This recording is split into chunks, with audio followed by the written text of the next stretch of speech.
Hello everyone, and welcome to my Young and the Restless official 24 channel. I hope everyone is having a wonderful day. Before we begin, please hit the subscribe button and give this video a thumbs up. From Monday, August 4th, to Friday, August 8th, Young and Restless spoilers reveal that Victor is fed up, Audra is disappointed, Kyle kisses and tells, and Phyllis engages in one of her favorite pastimes, getting Billy's goat. Watch on for the details on these teasers and more. Spoilers for Young and Restless for Monday, August 4th. Adam's lack of obedience causes Victor to lose patience. It looks like someone will be sent to his penthouse without food. Despite not exactly being Mr. Popularity has increased since his party in France resulted in the deaths of 3 people. The resourceful Kane manages to form a new alliance. Oh my. The video stunt performed by Michelle Stafford leaves her son yelling, "You're gonna fall."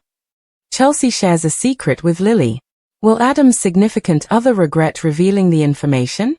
Spoilers for Young and Restless for Tuesday, August 5th. Nikki and Victor argue about family issues. Would it be appropriate to emphasize that marital counseling should be sought out at any stage of a relationship? If Jill and Billy have a heated argument, does this still count as mommy and me time? Phyllis, a woman on a mission, will not be discouraged. Today, she doubles down and protects her interests. The following are Young and the Restless spoilers for August 6th. Who could have foreseen that Audra's alliance with Victor would fail? Indeed, everyone. Now that he's giving her her walking papers, even she has to see it. In related news, Kyle tells Claire the truth. How will Cole's distraught daughter react to the news that her boyfriend kissed his ex-girlfriend? Nikki's gotta be itching for a rematch with Victor when she dares to ask Jack for a favor. Spoilers for Young and Restless for Thursday, August 7th. Lily must join Victor's revenge plot. Maybe if he rebrands it as a plot to exact revenge? Wasting no time, Claire sets the record straight with Audra. Adam is invited to play Let's Make a Deal by Kyle. Spoilers for Young and Restless for Friday, August 8th. Victor makes a deal that nobody expected. Billy is swayed by Phyllis in a way that only an ex-lover can. Chelsea can no longer float. She must choose sides Monday, August 4th. Victor loses patience. Kane finds an ally, and Chelsea confesses. Victor Newman has run a media empire, steered multinational corporations, and staged more comebacks than most men could dream of, but this Monday, it's not business that's testing his limits. It's Adam, whose signature mix of charm, recklessness, and blatant disregard for Victor's directives has pushed Daddy Dearest to the edge. After discovering Adam went rogue on yet another corporate project, bypassing Victor's explicit orders in a deal involving a European tech startup, Victor confronts his son at the penthouse. And unlike previous times, this isn't just a slap on the wrist. Victor's tone is colder, his patience thinner. "You want to act like a lone wolf, Adam," he says. "Fine. But even lone wolves end up hunted." Whether Adam backs down or goes scorched earth remains to be seen. Meanwhile, Kane, still radioactive in the public eye following the fallout of his explosive party in France that left 3 people dead, pulls off something unexpected. He forges a new alliance. Rumors swirl around the identity of his partner, some whisper Audra. Others hint at a surprising team-up with someone in the Chancellor family. Whoever it is, Kane's survival instincts are sharper than ever. And in a more personal corner of town, Chelsea stuns Lily by sharing a secret so intimate, so risky, that Lily doesn't know how to respond. Viewers will get hints that it involves Adam's state of mind, perhaps even something that could affect custody of Connor or Adam's place at Newman Media. Chelsea's trust in Lily may backfire, especially if Lily uses it as leverage when Victor comes calling later this week. As for real-life fun, a behind-the-scenes video from Michelle Stafford goes viral when her son, watching her get up to one of her classic antics on set, yells out, "You're gonna fall." Let's hope it's not prophetic, though knowing Phyllis, she's more likely to trip someone else. Tuesday, August 5th. Victor and Nikki clash, Phyllis digs in, and Jill and Billy spar. The heart of this episode is Victor and Nikki's deepening rift over how to handle the family chaos. Victor's obsession with control, especially over Adam and Audra, is wearing thin on Nikki. She argues that their children need space, not surveillance. Victor disagrees, doubling down on his belief that manipulation equals love. This argument isn't just about parenting. It's about trust, power, and unresolved pain from Victor's recent betrayals. Nikki hits him with a brutal truth. You keep choosing control over connection. One day, there won't be anything left to control. Could this be the start of a Newman marriage breakdown? Again? Over at Chancellor Winter's, things aren't much calmer. Jill and Billy, mother and son, business partners, eternal combatants, are at each other's throats over the direction of the company. Billy wants to make a bold acquisition. Jill thinks it's reckless. Their verbal sparring hits a personal note when Jill accuses Billy of always needing to prove himself not just as a businessman, but as a man. Expect fireworks. And Phyllis, ever the strategist, kicks things up a notch when she finds herself backed into a corner over her tech investments. Instead of backing off, she does what Phyllis does best, doubles down and protects her interests, even if it means betraying a former ally. If you think she's done poking Billy, you'd be wrong. She even uses a shared memory from their relationship to get under his skin in a moment that's both nostalgic and cruel. Wednesday, August 6th, Audra gets fired, Kyle comes clean, and Nikki turns to Jack. The partnership between Audra, Charles and Victor comes crashing down. Viewers saw it coming. Victor saw it coming. Deep down, even Audra probably knew it. But it still stings when she's called into Victor's office and given her walking papers, not with a bang, but with a frigid, dismissive flick of his hand. "I don't keep liabilities around," he says. "Especially those who forget who holds the leash." Audra, wounded but calculating, doesn't lash out. Instead, she promises Victor, "You'll regret underestimating me." And when Audra makes a threat, it's not idle. She knows too much. And she still has connections, perhaps even Kane. Meanwhile, Kyle, guilt gnawing at him, finally tells Claire about kissing Summer. The moment is intimate, raw, and devastating. Claire, still mourning Cole, had placed fragile trust in Kyle. Trust is now shattered. Her reaction isn't an outburst, but a chilling calm. "You had a choice, Kyle," she whispers. "And now I do, too." The question becomes, will Claire retreat into grief, or seek revenge? Elsewhere, Nikki shocks viewers by going to the one-man Victor would hate her, turning to Jack Abbott. She asks him for a favor that could ignite decades-old tension. Whether Jack agrees is unclear, but one thing's certain. If Victor finds out, the Newman-Abbott truce is over. Thursday, August 7th, Victor's vengeful pitch, Claire's clapback, and Kyle's bold move. The scheming never sleeps. On Thursday, Victor makes a surprising pitch to Lily, join his revenge plot. He frames it as a strategic partnership, but it's really just retribution against Adam, against Audra, and perhaps even against Chelsea, if she's seen as complicit. Lily is intrigued but cautious. She tells Victor, "You don't offer loyalty, you demand it." Whether she takes the deal remains to be seen, but make no mistake, Victor's web is spinning wider. In the aftermath of Kyle's confession, Claire doesn't spiral, she strikes. She tracks down Audra, corners her at society, and sets the record straight. "You think I'm weak because I grieve," Claire says. "But grief sharpens knives, Audra. You should remember that." Their confrontation is sharp, icy, and suggests that Claire is ready to step into a more cutthroat version of herself. And in a truly surprising turn, Kyle approaches Adam and proposes they make a deal. The exact nature of the agreement is unclear, but the teaser hints at Kyle wanting to block Victor's control over Newman Media and perhaps start something new. Adam is intrigued. "What's in it for you?" he asks. Kyle smirks. "Freedom. And the chance to burn everything down and rebuild it." This alliance could be explosive if it lasts. Friday, August 8th, Victor's deal, Phyllis provokes, and Chelsea's decision. As the week ends, Victor finalizes an unexpected deal. The details remain murky, but insiders say it involves an old rival, a new tech venture, and possibly a stock play that could shake both Newman and Jabbo. Is he playing Adam and Kyle against each other or setting them up to fail together? Time will tell. In lighter but no less volatile news, Phyllis continues her Phyllising. This time, she pushes Billy's buttons like only an ex-lover can. They run into each other at the athletic club bar, and what begins as small talk turns into a pointed exchange about legacy, failure, and how some men never grow up. Billy takes the bait, and by the end of the scene, he's rattled and Phyllis is smug. And finally, Chelsea reaches a critical crossroads. Forced to choose a side, she has to decide whether to align with Lily, Adam, or stay neutral. But neutrality isn't an option anymore.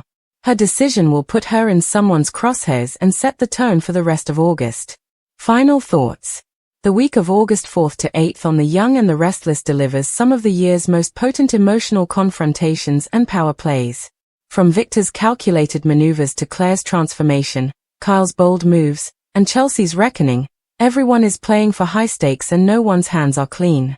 If you're craving tension, betrayal, and a few delicious jabs between old flames, this is your week.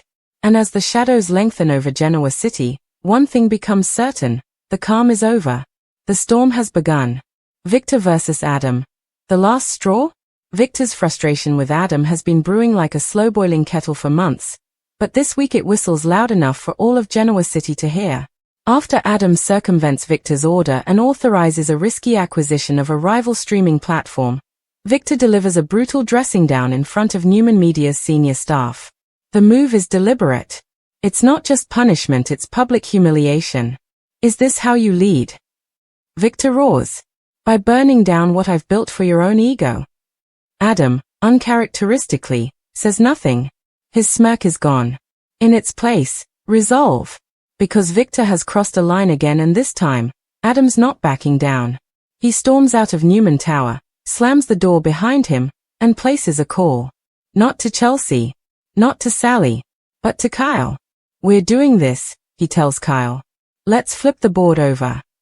This isn't just a partnership anymore. It's war. Kane's return to power. Kane's party in France left him scarred both literally and figuratively, but despite being blamed for the tragedy, he's found an unexpected source of redemption. Chancellor Winter's board member Nate Hastings. Nate meets with Kane privately and sees something different in him now. Grit, humility, and focus.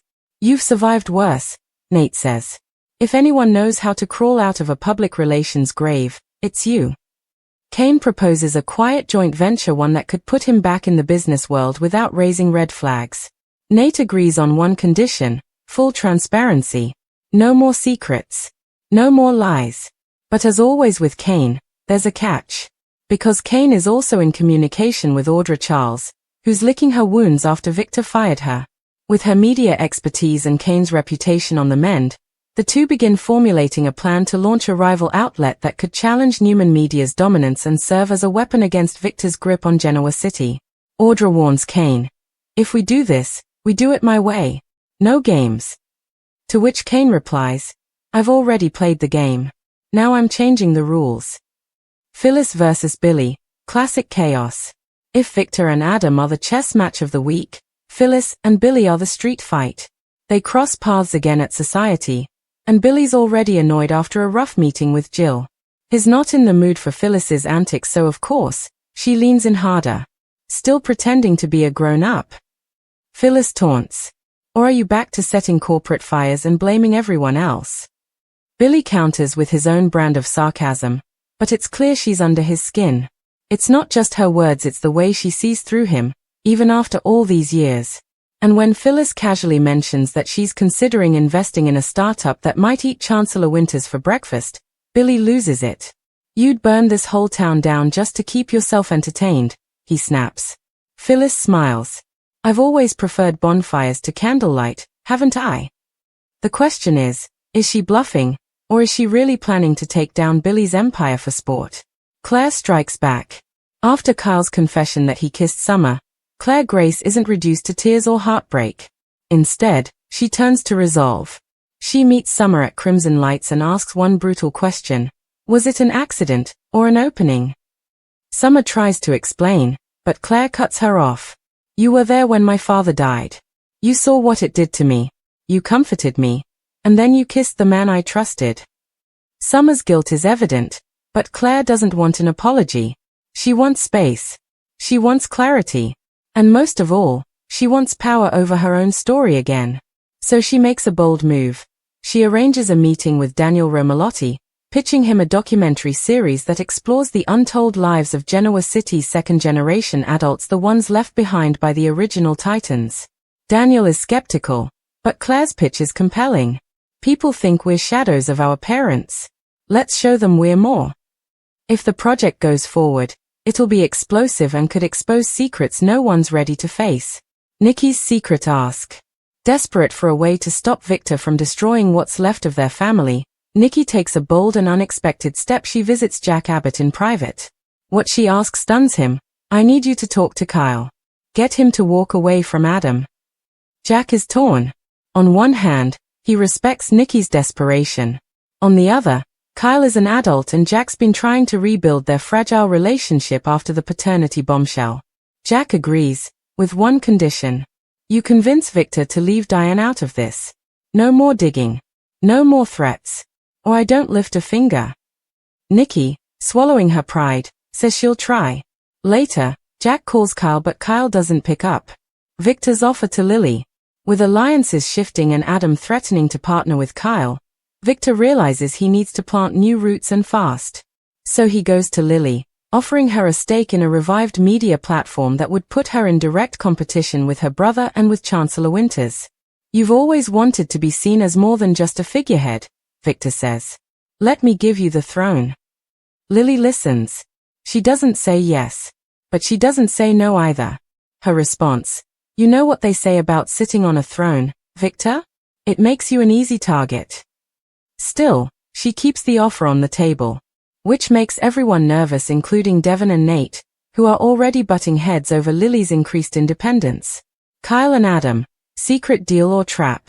Despite their animosity, Kyle and Adam find common ground in a shared objective, tearing down Victor's stronghold. In a dimly lit suite at the Grand Phoenix, they sit across from each other with legal documents, project outlines, and proposed team lists sprawled across the table. The idea is radical, combining Kyle's knowledge of Jabot with Adam's digital innovation to launch a next-gen company that would combine beauty, lifestyle, and tech into one disruptive platform. Kyle is cautious. If you screw me, it'll be the last thing you do. Adam replies, I don't stab partners in the back. I stab enemies in the front. By the end of the meeting, they shake hands but neither man fully trusts the other.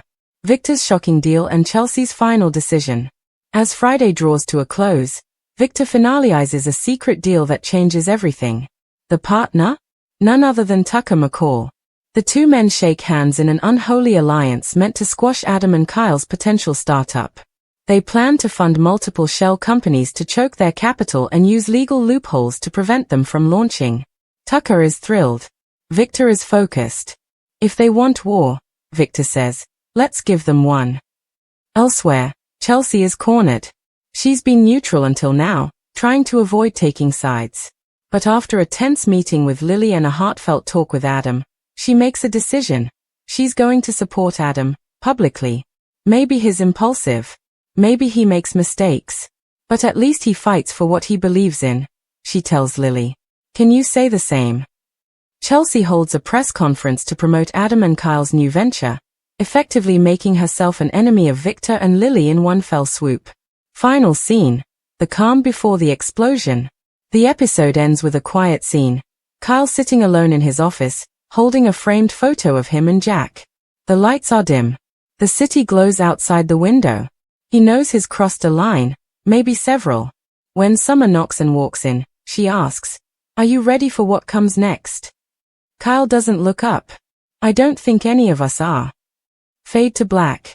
Victor makes his final move. In a sleek, private office in the Newman Tower, Victor pours himself a scotch. Across from him sits Tucker McCall, a smirk on his face and a thick contract folder in front of him. Their agreement, hastily put together over the last 24 hours, is ready to be signed. This deal, Victor says, swirling his drink, ensures two things: control over this market and the complete dismantling of Adam's operation before it can breathe. Tucker chuckles. And here I thought you brought me in for my charm. Victor doesn't laugh. You're here because you hate Jack, and you hate your son almost as much as I'm disappointed in mine. We're aligned in purpose. That's enough. They sign. This isn't just business, it's a declaration of war. With Victor's name and money and Tucker's ruthless maneuvering, the new project called Blackgate Holdings is a front for buying up every vendor, tech patent, and infrastructure piece Adam and Kyle could possibly use to launch their startup. Victor stands. Let's see how they like playing chess without any pieces. Chelsea faces the fallout. Back at her apartment, Chelsea finishes her impromptu press conference where she publicly aligned herself with Adam and Kyle's vision. As the press clears out, she receives a surprise visitor, Lily. Lily isn't yelling. She's not dramatic. She's calm, and that's what makes her anger feel like ice water down Chelsea's spine. "You've made your choice," Lily says. "And that's fine. Just don't pretend it was for the greater good." Chelsea, holding firm, replies, "It was for the truth. For innovation. For Adam." Lily leans in. "For Adam, or for revenge? Because I've seen women burn bridges for both." Chelsea sighs. "Believe what you want. I'm done apologizing." The two women exchange one last icy glance before Lily walks out. The war between them is officially underway. Phyllis delivers a final blow. In the lounge of the athletic club, Phyllis wraps up her day with a glass of red wine and a grin. Her earlier verbal duel with Billy clearly energized her, and she's feeling victorious.